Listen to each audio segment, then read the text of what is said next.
what the mainstream media was afraid to tell you about the news this week. This week, while the mainstream media was obsessing over Taylor Swift's politically woke documentary, here are the things that happened that really matter. CNN's Don Lemon brutally mocked Trump voters, cracking up when his never-Trumper guest called Trump voters dumb and uneducated hillbilly rubes.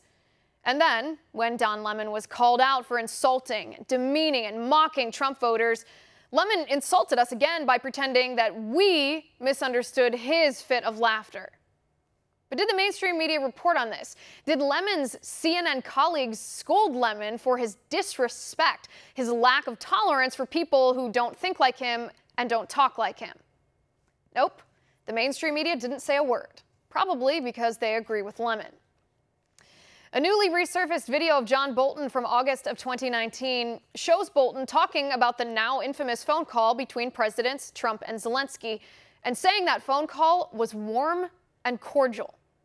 Then Bolton said keeping Ukraine free of corruption is a high priority for the United States. In other words, Bolton debunked the Democrats' entire impeachment narrative by proving that President Trump was motivated by his concern over Burisma and Biden corruption, not just his own political interests. But did the mainstream media show you this bombshell video? No, they did not. President Trump's Keep America Great rally in New Jersey was a resounding success, and 26.3% of rally attendees were Democrats. 10.4% of attendees did not vote in 2016. They were new voters. In Wisconsin, similarly, 57.8% of Trump's rally attendees were Democrats or independents, and in Ohio, 42% were Democrat or independent. But did the mainstream media report these remarkable numbers to you? No. The mainstream media instead pretends that President Trump plays only to his base. Senator Bernie Sanders admits he does not know how much his Medicare for All plan will cost. He was asked this question directly, and he answered, "It's impossible to predict." So in other words, Bernie not only wants us to pay for this monstrosity, he wants us to write him a blank check for it. Did the mainstream media report on this? To their credit, yes, the mainstream media conducted this interview, but then, given Bernie Sanders' answers, the mainstream media went quiet.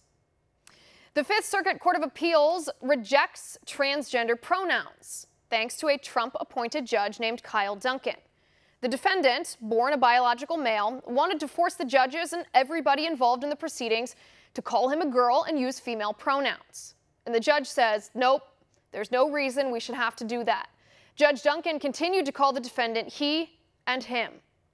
But did the mainstream media report on the legacy of Trump judicial appointments preventing the radical left from imposing their agenda on us? Of course not. The mainstream media doesn't care to report any of that to you, so we will.